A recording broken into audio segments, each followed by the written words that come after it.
प्रखंड विकास पदाधिकारी मौजूद हैं आज बड़ा अमरपुर पंचायत में। सरकार आपके द्वारा इस कार्यक्रम में सभी विभाग के स्टॉल लगे हुए हैं और बड़ी भाग्यशाली है इस पंचायत में जो कि हमारे वीडियो साहब पहुँचे हुए हैं, नहीं तो पहुँचना बड़ा दुर्लभ था। चलिए जानते हैं कि सरकार आपके द्वार कार्यक्रम में इस क्षेत्र के लिए खासकर क्या बताएंगे जागरूकता के लिए। सर, सबसे पहले परिचय देते हुए बताइए कि पंचायत वासियों के लिए खास चीज़ क्या संदेश देना चाहेंगे। मैं ग्वारीजोर प्रखंड का प्रखंड विकास पदाधिकारी धीरज प्रकाश। ये हम लोगों के लिए एक बहुत ही अच्छा एक सुअवसर के रूप में हम लोगों के जो वर्तमान माननीय मुख्यमंत्री जी का आदेश के बाद हम लोग जितने भी मैक्सिमम जो जन कल्याणकारी योजनाएं हैं उन सभी का एक कहिए कि पंचायत स्तर पर आकर के हम लोग कैंप का आयोजन कर रहे हैं। आप देख ही रहे हैं कि बड़ा अमरपुर हमारे पूरे ग्वारीजोर प्रखंड में हमारे प्रखंड मुख्यालय से कितनी दूरी पर सबसे दूर अवस्थित है। और ऐसा भी होता है कि इनको दूरी के कारण, पहाड़ वगैरह होने के कारण या जो भी होने के कारण ये लोग ब्लॉक भी जाने से कतराते हैं। तो आज हम लोग इनके बीच में आए थे। एक रिजल्ट यहाँ बहुत अच्छा देखने को ये मिला कि अब प्रखंड में जो पिछले 1 साल से लगभग हम सर्वेंट पेंशन जो चला रहे थे उसके कारण अब पेंशन के आवेदन आना एकदम लगभग समाप्त हो गया।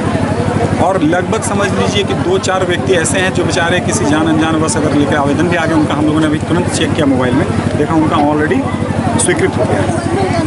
हम लोग इस कैंप के मैंने उद्देश्य के माध्यम से जितनी सबसे बड़ी बात है कि जो लोगों में बहुत सारी योजनाओं की जो जानकारी नहीं रह पाती उसको इस कैंप के माध्यम से बहुत सारी जानकारी दी गई। जैसे यहाँ के जो ग्रामीण जो मूल बातें हैं, जो सबसे बड़ी समस्या, ऐसी तो बहुत सारी चीज़ें चलती रहती हैं। सबसे मूल बात यह है कि जब भी इन लोग के यहाँ कोई प्राकृतिक आपदा से मृत्यु होती है, इतने भोले भाले लोग हैं या दूरस्थ होने के कारण ये लोग अपना पोस्टमार्टम वगैरह नहीं करवाते हैं। इवन समझ लीजिए थाना में सूचना तक, जबकि उनको मालूम होना चाहिए कि अगर कोई हाथी से मृत्यु किसी की हुई या सांप काटने से हुआ या डोभा में डूबने से हुआ या ठनका गिरने से हुआ या कहिए कि कोई खदान वगैरह में कोई चंप करके अगर मर गया, वैसी परिस्थिति में उनके आश्रित को 4 लाख रुपए का मुआवजा करता होगा। सड़क दुर्घटना में अगर गाड़ी पकड़ में आ जाती है, एक्सीडेंट में मौत होती है, तो सड़क जाम करने की आवश्यकता नहीं है। 1 लाख रुपये का मुआवजा जो पहले पारिवारिक हित लाभ योजना में बीपीएल के आधार पर उनको 20,000 दिया करता है, बीपीएल इसमें हटा दिया गया है और वो भी योजना भी चालू है।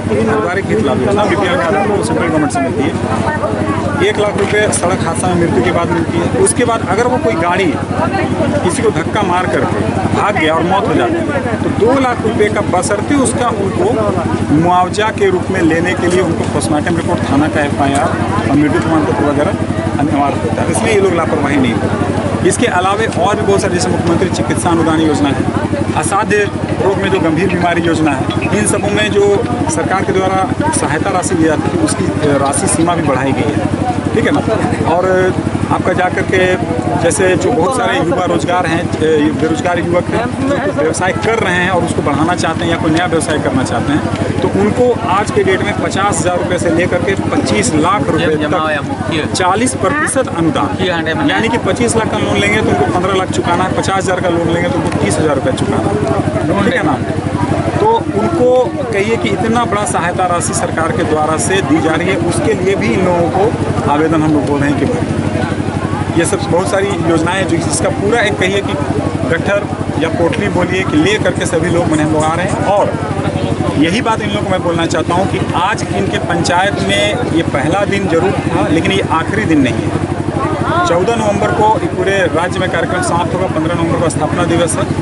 लेकिन आपको ये बोलना चाहेंगे कि ये जो शुरुआत हुई है वो अभी लगातार जब तक ज़रूरतमंद आते रहेंगे उनको लाभान्वित करेंगे। एक बहुत महत्वपूर्ण योजना जो आप लोगों को हम लोग बताना चाहते हैं सावित्रीबाई फुले योजना है। एक घर में 2 बड़ी बेटी, जो पहली दूसरी नंबर की जो भी बड़ी बेटियां हैं, उनको सरकार इतने रुपए से लाभ पहुंचा रही है 4 से 5 सालों के अंदर कि एक घर में 80,000 रुपये तक दे रही है। 40,000 एक बेटी को, 40,000 एक बेटी को। जो स्कूल में पढ़ रही है, सरकारी स्कूल में पढ़ रही है, निजी विद्यालय के बच्चियों को नहीं है। सरकारी विद्यालय में सिर्फ गरीब के ही बच्चे पढ़ते हैं और उन बच्चियों के लिए सावित्रीबाई फुले योजना के तहत 40,000 रुपये की राशि। और जो बच्चियाँ, ये मैंने कही कि विमेन एम्पावरमेंट के लिए या कि बाल विवाह को रोकने के लिए, महिलाओं को स्वावलंबी बनाने के लिए, उनके पढ़ाई लिखाई में गार्जियन को सोचना नहीं पड़े, उसके लिए ये राशि उनको दी जा रही है। जो 18 और 19 साल की बेटी है जो मतदाता सूची में आई हुई है, उस तरह की कुल संख्या मेरे यहाँ मेरा ब्लॉक 2 ब्लॉक पड़ता है, दो विधानसभा पड़ता है। जैसे बरहेट में मेरा 6 पंचायत है, तो बरहेट विधानसभा मेरे 40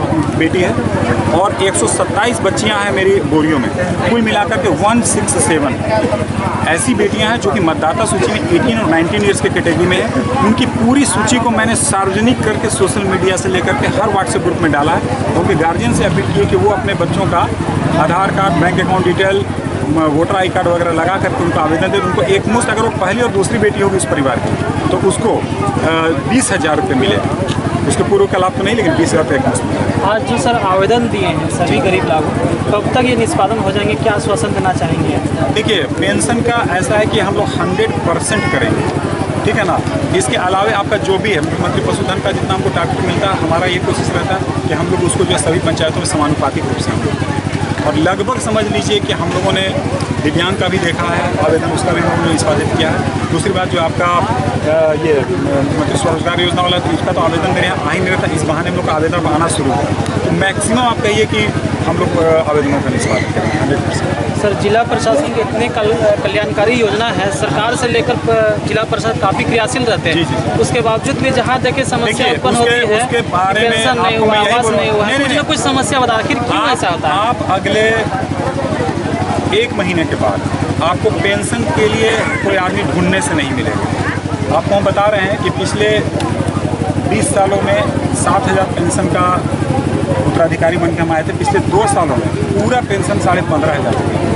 समझ रहे हैं? तो हम लोगों को उतना अवसर दिया जाता है, उतना हम लोगों को फ्रीडम दिया जाता है, तो हम लोग मैक्सिमम लोगों का समझ सकते। पहले था कि पेंशन की सीमा रेखा सीमित रहती है, बहुत लोगों को नहीं हो पाता था। अब एक एक व्यक्ति को जो नीडी है, सही है, योग्य है, जरूरतमंद है, उन सभी को हम लोग कवर करें। सर, सवेरे से 10 बजे से चाहे शिक्षा विभाग हो, चाहे भूमि विभाग हो, चाहे कई जो 1-2 स्टॉल है सवेरे से खाली पड़े, आखिर क्यों ऐसा? देखिए, सावित्रीबाई फुले का एक्चुअली आज एक साथ 2 जगह हम लोग का कैंप लग गया था, ठीक है ना। और सावित्रीबाई फुले का जो है कि इस पूरे दोनों ब्लॉक मिला करके 7 या 8 ही ऐसी बालिका थी, उसी का आवेदन हम लोग कंप्लीट कर रहे हैं। तो शिक्षा विभाग का जो खाली पड़े हैं, शिक्षा विभाग का है, देख लेते हैं। अभी उसको नहीं होगा, हम लोग सोच करेंगे कि यहाँ पर क्यों नहीं आपका BRP CRP या यहाँ के जो विद्यालय के, हमको तो अभी 1-2 विद्यालय के शिक्षक हमको मिले। BRP तो आए थे, तो 1-2 विद्यालय मेरे को शिक्षक मिले हैं। मेनली हम लोगों ने उनको जिम्मेदारी दिया कि सावित्रीबाई फुले का हम आवेदन कंप्लीट करवाएं जल्द से जल्द।